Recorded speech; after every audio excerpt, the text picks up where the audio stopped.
Assalamualaikum warahmatullahi wabarakatuh. Balik lagi di kajian online. Apa jadinya jika seluruh petinggi suatu partai tiba-tiba ditangkap oleh Komisi Pemberantasan Korupsi atau Kejaksaan atau Kepolisian?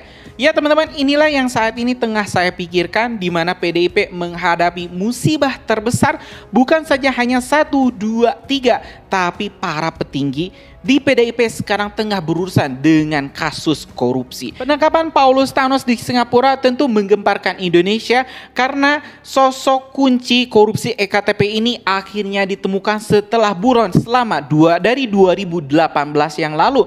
Teman-teman, penyidik pun membuka kembali ini daftar panjang tokoh-tokoh yang pernah teman-teman ini diisukan menerima uang pelicin dari para koruptor. Salah satunya di sini adalah Ketua DPR RI kita, Ibu Puan Maharani, ada juga Ganjar Pranowo dan juga Pramono Anung. Tiga tokoh sentral PDIP pun langsung diisukan akan segera ditangkap. Bahkan teman-teman ini KPK juga didesak untuk memulai penyelidikan memeriksa 3 tokoh ini. Mungkin sebelum-sebelumnya teman-teman, saat 2018 yang lalu PDIP bisa kita sebut saja PDIP ini memang berkuasa. Ada Pak Jokowi di sini yang juga adalah kader PDIP saat itu dan juga Presiden Republik Indonesia. Maka KPK mungkin tidak bisa dengan mudah atau ya tidak bisa leluasa mengobrak-ngabrik kantor PDIP karena melihat sosok Presiden Joko Widodo. Jadi saya rasa ini salah satu musibah besar yang dialami oleh PDIP bermula ketika PDIP mendeklarasikan perang terhadap Pak Jokowi. PDIP merasa lebih kuat, merasa di atas angin, melihat Pak Jokowi lemah, dan ternyata hal ini berbalik teman-teman. Bak senjata makan tuan PDIP saat ini benar-benar dihajar bertubi-tubi. Tidak hanya Hasto Kristianto, tapi saat ini Puan Maharani, Ganjar Pranowo, dan juga Pramono Anung sekarang secara mendadak teman-teman menjadi top daftar penyelidikan KPK.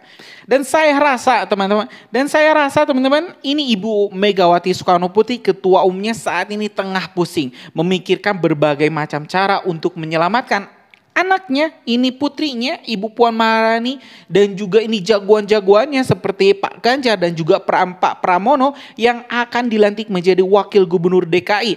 Dan ini tentu akan sangat menarik, penyelidikan akan memakan waktu memang, tapi ini bakal terus kita kawal, kita bakal kawal bersama-sama. Kalau misalnya seperti apa yang dikatakan oleh Pak Jokowi, kalau misalnya ketiga tokoh ini memang terbukti, ada bukti otentik, ya silahkan ditangkap saja. Itu adalah kata-kata Presiden Joko Widodo ketika tahun 2018 terjadi penyelidikan kepada 3 tokoh ini. Dan saya rasa saat ini setelah Pak Jokowi tidak lagi menjabat dan bukan kader PDIP, maka KPK sudah tak punya beban moral, sudah tak punya batasan lagi untuk bisa mengobrak-ngabrik kandang banteng, markas banteng, atau mungkin mohon maaf, rumah pribadi kediaman Ibu Megawati dan juga Puan Maharani.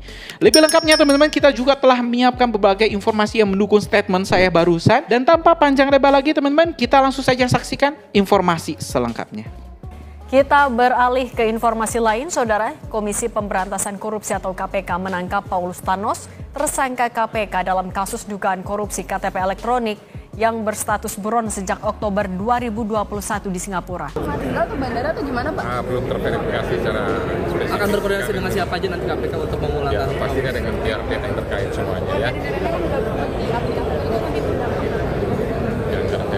Mudah-mudahan semuanya lancar.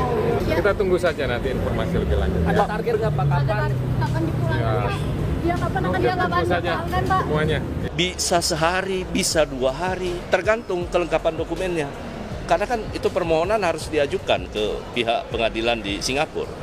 Kalau mereka anggap dokumen kita sudah lengkap, ya pasti akan diproses. Pak, ini Pak. Gus juga mengurangi guronan yang dikejar KPK kan PR-nya ada 5 ya, sekarang tinggal 4. Namun ini juga bisa untuk membuka kotak Pandora. Ya, saya melihat kan ada stuck ya terkait dengan penyidikan KPK saat ini ya, sehingga kemudian ke depan itu akan semakin terang ya, terutama apa? terutama terkait dengan aliran dana dari IKTP ke siapa aja. Kita tahu bahwa dari proyek yang 5,9 triliun Mas Doni, itu kan kerugian negara tadi sudah Mas Doni sampaikan 2,3 triliun. Itu kan uang semua ya, nggak ada daunnya. Iya. Nah, kan? Uang kita wajib pajak itu. Makanya KPK berkewajiban untuk menelusuri Susah banget dapat KTP dulu, siapa saja yang menerima. Kalau kita berkaca dari siapa saja yang sudah menjadi tersangka dalam kasus korupsi, setidaknya saya melihat ada 4 klaster ya. Oke, klaster yang pertama itu memang birokrasinya. Ya, klaster yang kedua adalah pengusaha. Klaster ketiga adalah politisi yang menikmati uang dari aliran dana IKTP.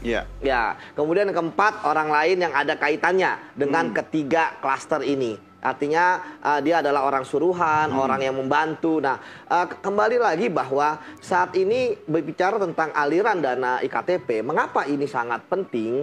Sebab pertama untuk merecovery aset atau memulihkan, ya. Kemudian kedua, siapa yang bertanggung jawab dan telah menikmati uang hasil dari IKTP yang kita tahu kan dulu kita sulit sekali mendapatkan IKTP gitu ya, sampai antri-antri malam-malam ya. Itu harus bertanggung jawabkan. Ya, karena memang kasus IKTP ini Mas, selama saya di KPK 15 tahun ya, dan kemudian menjadi penyidik juga, itu adalah kasus yang benar-benar complicated yang pernah saya tangani. Tapi tetap terbuka kan kasus ini kan? Tetap buka. Kenapa Mas complicated? Karena korupsinya sudah dimulai dari perencanaan. Jadi anggarannya belum ada, bentuk kisi-kisinya belum ada, sudah direncanakan bahwa ini akan korup, gitu kan? Sehingga kan kita bisa melihat bagaimana ada perencanaan-perencanaan di Ruko Fatmawati misalnya, orang-orang yang terkait dengan IKTP kok bisa dipanggil ke Ruko itu, kan gimana? Ya kan, sudah disetting. Yang menang siapa? Kita tahu yang menang kan ada konsorsium PNRI ya, yang terdiri dari 5 perusahaan, baik itu PNRI sendiri, ada Sukovindo, ada LAN, ya, ada Quadra, ya. Quadra ini, ya ini adalah, bukan Quadra, dan terakhir Sandipala. Sandipala ini adalah direktur utamanya Pak Thanos ini, ya, Pak Paulus Thanos, di mana dalam keterangan-keterangan dari kasus yang sudah ingkrah sebelumnya, dia akan mempunyai peran penting, ya, terkait minimal di awal perkara IKTP. Sehingga dari sini dia tentu, ya, kita berharap bahwa ketika dia sudah dibawa ke Indonesia, dia akan membuka, ya, dia ikhlas nggak ini? Dia rela nggak? Sekarang saya mau tahu di balik layar soal upaya ekstradisi, kan sekarang masih dicanggi juga kan? Oke, sekarang ini memang yang menarik ya.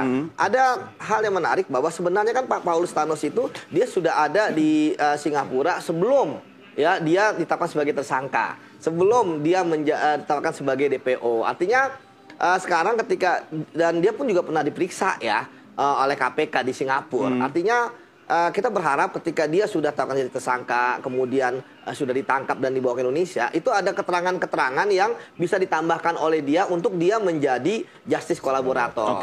Karena saya melihat bahwa kasus ini masih agak stuck ya, terutama dalam aliran dana. Karena kan dalam kasus aliran dana itu kan paling penting adalah keterangan saksi. Dan ini berpengalaman dari misalnya kasus Andi Narogong. Andi Narogong itu atau Andi Agustinus ya, ketika kita periksa di awal-awal, wah dia menutup Mas. Oh, tidak ada keterangan yang berguna bagi kita.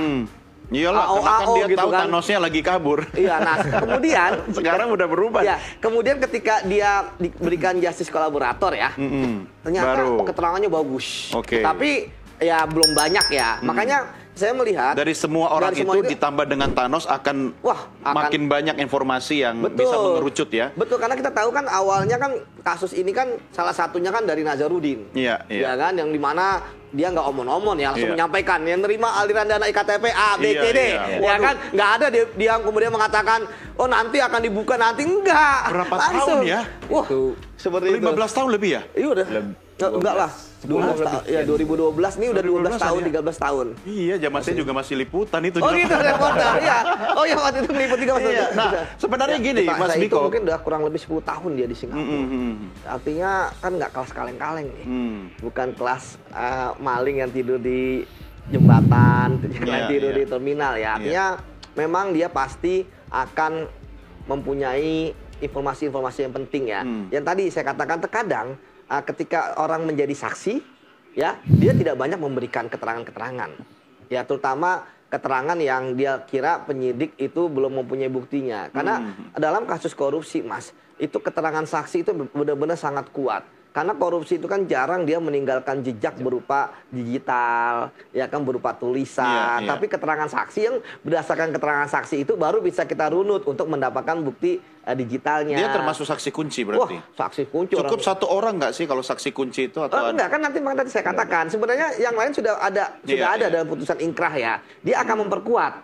Yang kita harapkan juga bukan hanya memperkuat, ada informasi baru. Yang disampaikan oleh Paulus Thanos. Toh dia sudah jadi tersangka dan ketika dia kemudian menjalani hukuman, setidaknya dia akan bebas gitu kan. Nanti dia akan bebas pergi kemana saja. Karena kita tahu bahwa ini hanya untuk memastikan status dia ya. Karena dulu ada Johannes Marlin ya. Johannes Marlin tapi kan meninggal di Amerika. Betul. Memang ada dua yang sudah sempat diambil keterangannya. Belum ya. Belum sempat. Ya jadi ini kan yang menarik ya. Saya berharap kan Johannes Marlim sudah salah satu yang perannya kunci ya. Dia sudah meninggal misalnya ya. Tentu keterangannya ya akan pergi bersama beliau gitu ya. Tapi sekarang tinggal Pak Thanos. Oleh karena itulah maka saya berharap pertama pemerintah Indonesia dalam hari ini ya satu kesatuan ya, KPK, Kemenkumham, Kejaksaan, Polisian, Kemenlu melalui embassy gitu ya di Singapura. Kita anggap satu kesatuan ya, bahwa pemerintah Indonesia harus secepat mungkin ya, bahkan sebelum waktu penahanan berakhir 45 hari di tanggal 17 kemarin ya, kalau tidak salah ya, itu segera bisa membawa Thanos. Jangan berlama-lama. Pengalaman dari Johannes Marlim kan ya kita nggak tahu nanti apa yang akan diperbuat oleh Pak Thanos ya. Tentu dia aja nggak ingin ke Indonesia selama 10 tahun ini. Artinya tentu dia akan memberikan perlawanan-perlawanan hukum. Sebab Singapura kan tentu juga akan memberikan kesempatan bagi Paulus Thanos untuk membela diri ya. Yang saya lihat ada 3 hal yang mungkin nanti akan dijadikan dasar bagi Pak Paulus Thanos untuk membela diri ya. Tentu dalam hal ini di bidang hukum ya. Pertama terkait dengan bahwa beliau udah bukan lagi warga negara Indonesia menurut dia ya, bahwa dia punya paspor negara lain, Guinea. Tapi Indonesia tentu akan membantah ya bahwa dia masih warga negara Indonesia kan walaupun belum ada pencabutan warga negara dari kita kan? Pasti belum ada itu kan. Itu juga beli paspornya mungkin di online shopping itu. Oh gitu ya, ada ya. Itu yang pertama. Kemudian yang kedua terkait dengan tindak pidana korupsi dilakukan, ya pasti dia akan mengelak ya. Kan dia juga belum pernah dibawa ke pengadilan dan belum pernah ya kan. Nah jadi apa namanya, dia belum pernah dibawa ke pengadilan sebagai tersangka ya. Ini kan momentum yang bagus ya bagi KPK kemudian untuk mempertahankan argumentasi dengan tadi menurut saya dokumen-dokumen terkait perkara-perkara ingkrah sebelumnya. Kan banyak tuh perkara IKTP, bahkan udah ada yang bebas juga. Ya kan? Nah, itu dijadikan bukti bahwa dia juga terlibat. Dan yang terakhir keselamatan dirinya. Ini sebenarnya sangat penting ya, bahwa sebagai saksi kunci, bahkan sudah jadi tersangka, maka Paulus Thanos itu harus dilindungi. Memang pasti pemerintah kita harus memberi jaminan. Betul, kan?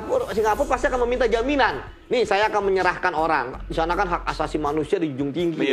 Wah, kalau misalnya ada apa-apa dengan dia, waduh, ya kan akan terjadi insiden diplomatik. Tapi artinya ketika Singapura membuka ruang kerjasama, nah ini udah positif ya, kan positif nih. Kuncinya di kita sekarang. Betul, maka kejaksaan ya kan harus yang nanti akan ada tanda kutip bertarung di sana ya, itu tentu akan memberikan jaminan ya, bahwa dia tidak akan ada yang mengganggu misalnya tanda kutip gitu kan. Tidak akan diapa-apakan di sini, atau jangan sampai pas pulang ke sini malah kita harus kirim bunga duka cita. Nah ya, itu makanya itu jangan kan pasti concern dia kan. Kasarnya jangan sampai ada selambut pun ya kan dari Paulus Thanos itu yang apa namanya jatuh gitulah.